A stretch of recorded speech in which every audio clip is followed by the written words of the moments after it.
주일 우리 나는 부활이요 생명이니라고 하는 제목으로 말씀 함께 나누겠습니다. 계속해서 우리를 죄악으로 계속 끌고 내려가는 우리 내면의 역동들에 대해서 살피고 있습니다. 첫 번째 주에는 우리 열등감과 수치심이 어떻게 우리를 죄악으로 물고 내려가는가, 어떻게 우리를 유혹하는가. 두 번째 주에는 평안이라고 하는 유혹이 우리를 어떻게 무너뜨릴 수 있는가. 세 번째 주간에는 수가성 여인을 통하여서 우리에게 주어진 운명이라고 하는 그 박복함이라고 하는 그것이 어떻게 우리를 죄악으로 무너뜨릴 수 있는가. 지난주에는 사람들이 가지고 있는 편견과 그들의 가치 체계가 우리를 어떻게 죄악으로 무너뜨릴 수 있는가를 우리가 살펴보았고, 오늘은 요한복음 11장 우리 본문을 토대로 모든 사람들이 결국에 뛰어넘을 수 없는 이 죽음의 문제, 이 죽음의 문제에 대한 예수님의 이 바른 답변을 우리가 좀 살펴보고자 합니다. 우리는 하나님께서 천지를 지으시고 우주 만물을 주관하신다는 믿음을 가진 그리스도인들입니다. 그런데 이 세상에는 더 많은 사람들이 이 인간이 묻고 이해할 수 없는 여러 가지 문제들에 대해서 종교가 답을 해야 된다라고 그렇게 생각하고, 또 어떤 사람들은 그런 의도를 가지고 종교를 어떤 사람들이 만들어냈다라고 믿는 사람들도 있습니다. 사람들이 그렇게 믿는 데에는 뛰어넘을 수 없는, 어떤 인간도 절대 뛰어넘을 수 없는 죽음이라고 하는 이 공포와 슬픔이 있기 때문에 그렇습니다. 사람은 언젠가는 다 죽게 마련인데, 죽음 이후에 어찌 될 것인가, 죽음 이후에 우리의 삶은 어떻게 될 것인가에 대해서 누군가는 답을 해줘야 되는데, 그 답을 얻기 위해 수많은 종교들이 탄생하기도 하였고, 그 종교들이 답을 하려고 애쓰기도 하였다는 것입니다. 구약 성경에도 하나님께서 우상 숭배에 대해서 이야기를 하시면서 사람들이 우상들을 만들어내는 이유가 그들이 해결할 수 없는 그 존재론적인 질문에 대한 답을 얻기 위함이다, 이렇게 설명하시기도 합니다. 우리 주변에 있는 여러 종교들이 그러면 죽음에 대한 어떤 답을 해주고 있는가, 이 시간에 다 설명할 수 없지만 아주 간략하게 좀 요약해서 설명을 좀 드리겠습니다. 인도에서 시작된 이 힌두교와 불교는 아시아 전역에 영향을 미치지 않은 나라가 없을 정도로 지대하고 막대한 영향을 미쳤는데, 힌두교와 불교에서 답하는 죽음에 대한 그들의 답은 마치 해가 서쪽으로 졌다가 그 다음날 어김없이 동쪽에서 떠오르는 것처럼, 사람이 육신을 떠난 그 영혼이 끊임없이 다른 생명체로 옮겨가며 억겁의 세월을 윤회한다는 것입니다. 그들이 자연현상을 바라보며 죽음에 대해서 지혜를 얻어 종교적으로 가르친 내용의 한계가 여기까지라는 것이죠. 사람이 죽으면 그 인생의 업적, 인과응보에 따라서 잘못 산 사람은 축생으로, 짐승으로 다시 태어나고, 잘 산 사람은 더 훌륭한 인생으로 태어나게 된다는 것이죠. 그래서 우리 동양 사람들의 이 사고방식에는 전생이라고 하는 개념이 뿌리 깊게 내재되어져 있습니다. 내가 과거에 어떤 삶으로 살았는가, 그거에 대한 여러 관심과 추측, 이런 것들이 내재되어 있다고 볼 수가 있겠습니다. 무교나 유교, 그리고 일본의 종교인 신도 같은 경우는 또 다른 답변을 죽음에 대해서 하고 있는데, 운명 결정론적인 사고방식이 바탕에 깔려 있습니다. 사주, 그러니까 태어난 생년일시가 팔자를 결정한다는 것이죠. 그래서 사주팔자라고 하지 않습니까? 사람의 운명은 이미 언제 태어날지, 어떤 죽음을 맞이할지 결정되어져 있고, 그리고 사람이 죽게 되면 그 원혼이 몸을 빠져나와서 구천을 떠돈다는 것입니다. 그러니까 자손들 입장에서는 그 원혼을, 조상들의 영혼을 잘 대해줘야, 묘자리도 잘 쓰고 또 제삿날을 어기지 않고 제사를 잘 모셔야 그 조상들의 원혼이 후손들의 앞길을 열어주거나 해코지하지 않는다는 믿음이 깔려 있다는 것이죠. 우리도 동양 사람들이기 때문에 이 불교적인 가치관 또 유교 조상 숭배에 대한 가치관 위에 우리 기독교 신앙이 세워져 있다는 것이죠. 이것을 어느 누구도 부인할 수 없습니다. 그렇기 때문에 죽음에 대한 막연한 공포와 두려움이 있는 사람들은 정말 확실한 이 복음의 진리 안에서 죽음에 대한 해답을 얻지 못하면 이 어딘가쯤에서 방황하다가 길을 잃어버리거나 심각한 이 논리적 충돌에 빠져서 큰 죄악의 길, 어둠의 길로 빠질 수도 있다는 것입니다.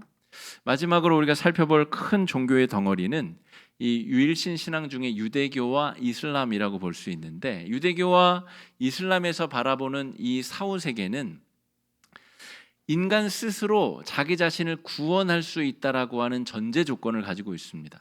내가 착하게 살고 율법을 잘 지키고 이슬람의 교리를 잘 지키면 내가 나를 구원할 수 있다라고 하는 전제 조건 아래에서 사후 세계를 생각한다는 것입니다. 이것이 어떻게 보면 여러분 잘 맞는 것 같은데 그런 생각이 드실 수도 있습니다. 그러면 오늘 우리가 믿고 있는 이 신앙 위에서 예수님이 말씀하시는 죽음의 의미는 무엇인가? 우리는 죽음이라고 하는 우리가 절대 뛰어넘을 수 없는 그 유한성과 한계 앞에서 어떻게 죄악의 길로 막 내리달라 죽음으로 멸망하지 않고 예수님이 말씀해 주시는 이 죽음에 대한 명확한 진리의 말씀 안에서 어떻게 소망을 가지고 죽음 너머의 삶을 바라보며 나아갈 수 있겠는가? 우리가 말씀을 통해서 함께 좀 살펴보려고 합니다.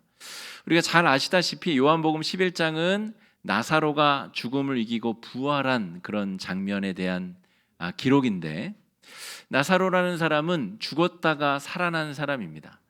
잠시 몇 시간 졸도했다가 깨어난 그런 경우가 아니라 죽은 지 무덤에 들어간 지 나흘이나 됐었던 사람이 다시 무덤을 걸어 나온 기록상 말씀에 그렇게 기록이 되어져 있다는 것이죠. 그런데 이 나사로와 그의 가정, 그의 누이들은 예수님과 아주 특별한 관계 안에 있었던 사람입니다. 예수님과 아주 특별한 관계 안에 있었던 이 나사로의 가정은 그래서 여러 가지 예수님과의 어떤 기억들을 가지고 있습니다.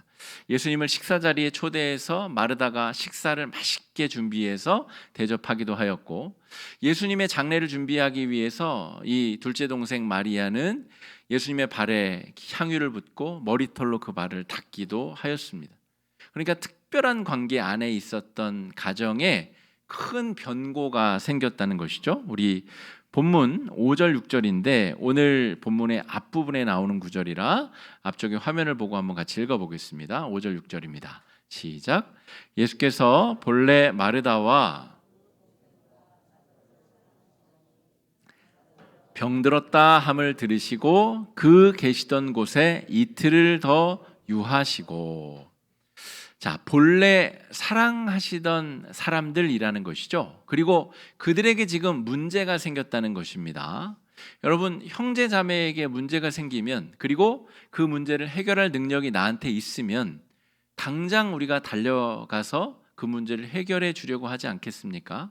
이것이 인지상정이고 상식적인 반응인데, 예수님은 본래 사랑하시던 사람이 병들어서 죽게 되었는데 그 계시던 곳에 이틀이나 더 유하시다가 가셨다는 거죠. 그래서 그 질병이 심해져서 죽음에 다다를 줄 알면서도 그곳에 가기를 지체하셨다는 말입니다. 왜 이러셨을까? 상식적이고 일반적이지 않은 행동을 예수님께서 하셨다는 것이죠. 우리도 신앙생활을 하다 보면 만약에라고 생각하는 경우가 참 많습니다.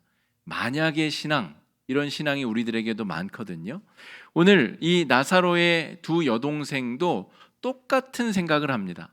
예수님이 우리 가운데 계셨더라면 우리 오라비가 죽지 않았을 텐데 얼마나 원망스럽고 한탄스럽겠어요. 예수님만 계셨더라도 이 큰 슬픔이 내 것이 아닐 텐데 우리도 마찬가지죠. 예수님이 IMF 때, 하나님께서 IMF 때 우리 가정을 조금만 도와주셨더라면, 우리 가정의 경제적 물꼬를 조금만 터주셨더라면, 그때 우리 부모님 조금만 건강하게 지켜주셨더라면. 제가 우리 교회 부임한 게 2018년도 7월 1일입니다. 그러니까 2018년 반년을 제가 목회하고 희망을 품고 2019년을 맞이했고요. 그 해가 지나면서 이제 발돋움을 해서 2020년, 21년 이제 저도 담임 목회의 이 날개를 활짝 펼쳐야 되는데 코로나가 찾아왔죠. 그러니까 제 입장으로서는 하나님, 만약에 그때 코로나가 찾아오지 않았다면 저의 목회는 어떻게 되었을까요? 우리 교회는 어떤 방식으로 어떻게 성장했을까요? 여러 만약의 사고방식을 가지고 여러 아쉬움과 또 기대가 복잡하게 얽혀 있을 수 있다는 것이죠. 똑같은 문제로 지금 마리아와 마르다는 오라비의 죽음이라고 하는 큰 고통의 문제 앞에서 만약에라고 하는 질문을 계속해서 되뇌이고 던지고 있다는 것입니다. 이들이 만약에를 생각할 수 있는 이유가 뭐죠? 예수님과 특별한 관계 안에 있었다는 것입니다. 그러니까 특별한 대접, 특별한 대우를 기대했는데 그 기대가 어긋났다는 것이죠. 그럼 예수님께서 그 기대를 저버리신 것이 그냥 무조건 잘못하기만 하신 것이냐? 오늘 말씀을 다 꼼꼼히 읽어보면 특별한 대우에 대한 기대는 채우지 못하셨지만 아주 특별한 은혜를 준비하시고 나사로의 가정에 선물로 주셨다라고 하는 것을 우리가 발견할 수 있게 됩니다. 여러분, 우리는 우리 수준에서 하나님께 특별한 대접 받기를 소망하고 기도할 때가 많습니다. 우리가 소원을 두고 기도하는 이유도 거기 있죠. 하나님, 제가 평생을 모태신앙으로 하나님을 이렇게 저렇게 섬겼는데 제가 지금 어려움에 처했습니다. 저에게 특별 대우를 좀 해주실 때가 되지 않았습니까? 여러분, 적어도 이 나사로 가문은 예수님께 그런 요구를 할 만한 입장이라고 생각할 수 있습니다.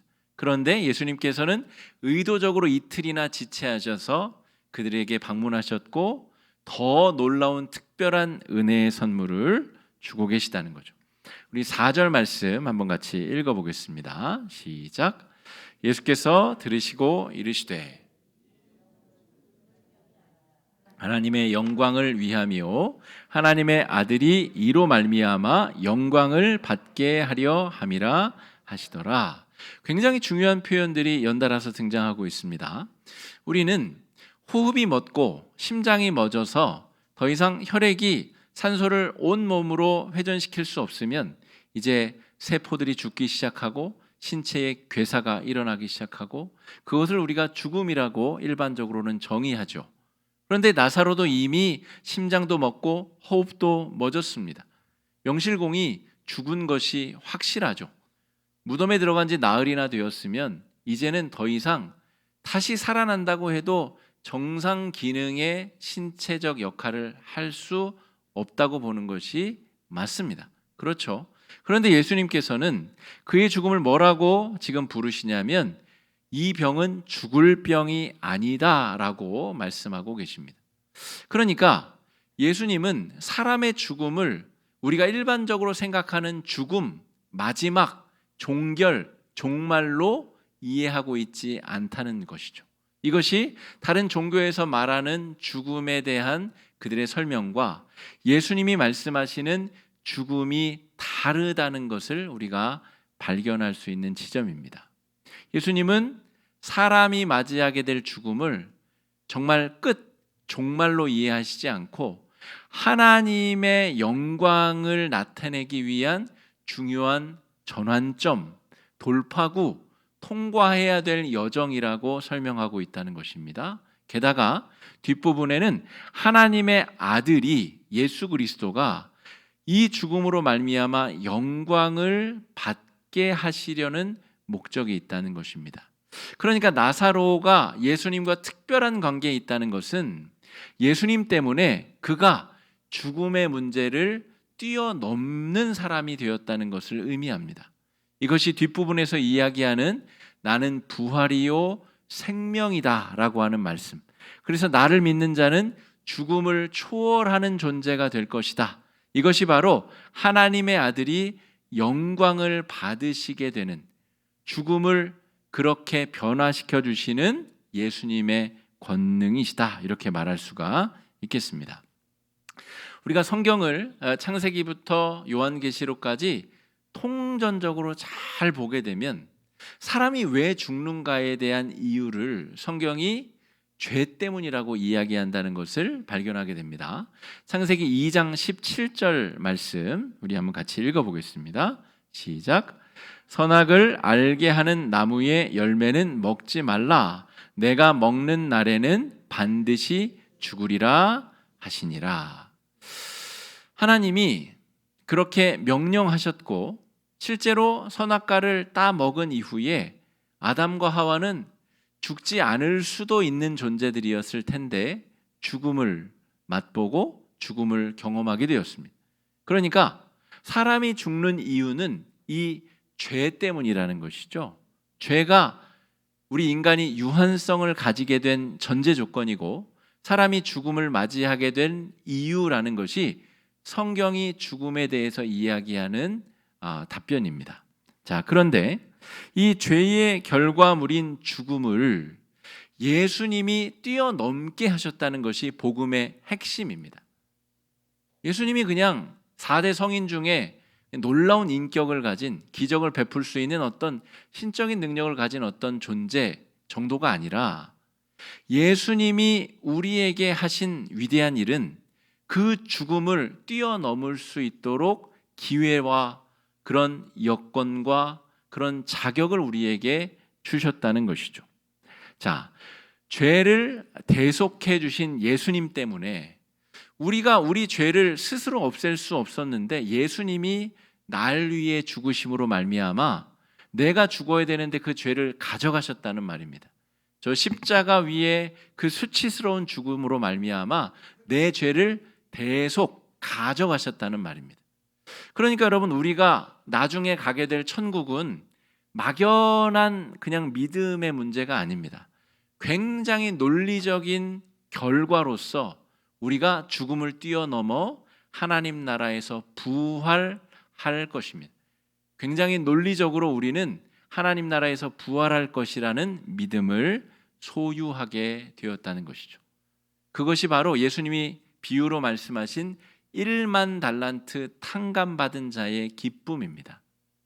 1만 달란트는 한 개인이 노력한다고 갚을 수 있는 그런 금액이 아닙니다.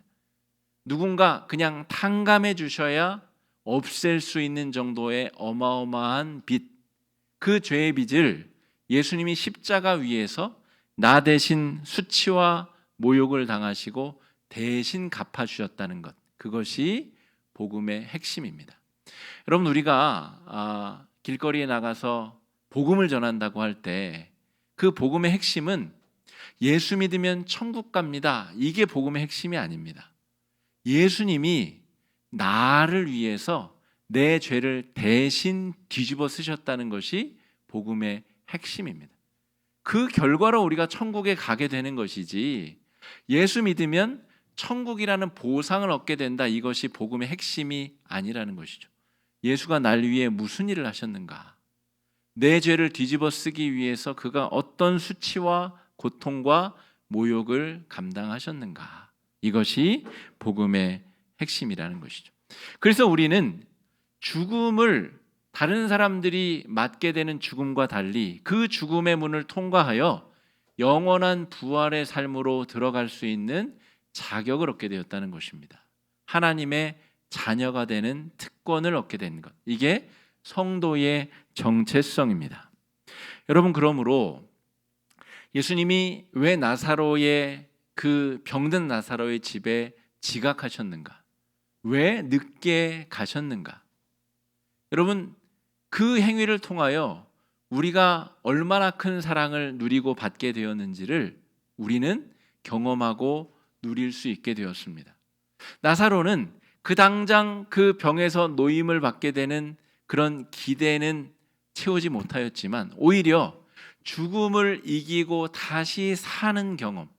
그래서 부활의 증인으로 사람들 앞에 자신이 예수의 사랑을, 예수의 은혜를 입은 자임을 나타낼 수 있는 자격을 얻게 되었다는 것입니다.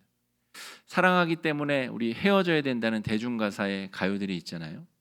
말도 안 되는 이야기 같은데 또 잘 생각해 보면 사랑하기 때문에 떠나야 되는 그런 상황이 이해가 되기도 합니다.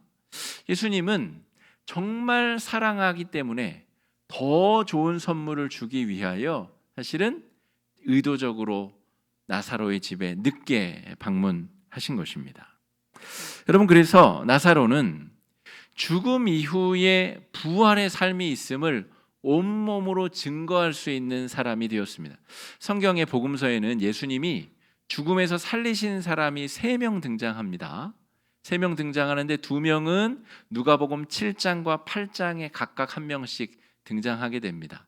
나인성 과부의 아들을 7장에서 누가복음 7장에 살려주시고, 회당장 야이로의 12해 병으로 앓다 죽은 딸을 8장에서 누가복음 8장에서 예수님이 살려주시는데, 이 두 사람 모두 갈릴리 호수 인근에서 벌어진 사건입니다. 그런데 오늘 이 나사로가 살고 있는 베단이라는 곳은 예루살렘에서 지극히 가까운 곳입니다. 그래서 이 나사로의 부활은 나머지 2명의 부활과는 전혀 다른 파급 효과를 미치게 됩니다. 요한복음 11장 기록에 보게 되면 이 사건 때문에 대제사장과 그 졸개들이 예수를 죽이기로 의결을 합니다. 공회에 모여서 예수를 죽이기로 의결을 하는 계기가 여기서부터 시작이 된다는 것이죠. 그리고 예수님이 나중에 부활하시는 사건을 사람들이 목격하지만 그것은 별로 은혜가 안 됩니다. 왜요? 부활하실 만한 분이 부활을 했으니까. 그렇지 않겠어요? 아니, 하나님의 아들이 부활도 못하면 그게 무슨 하나님의 아들입니까? 하나님의 아들의 부활은 너무나 당연한 것이죠. 그런데 나도 죽어서 부활할 수 있을까? 여러분, 그 근거와 희망을 어디서 얻을 수 있어요? 나사로를 통해서 우리가 얻을 수 있는 겁니다. 야, 우리랑 비슷한 인간이 죽음을 이기고 살아났어. 야, 저 사람처럼 우리도 죽음이 끝이 아니라 죽음 이후에 부활의 삶으로 다시 부활할 거야. 이런 소망을 우리가 얻게 된 근거가 나사로에 있다는 것입니다.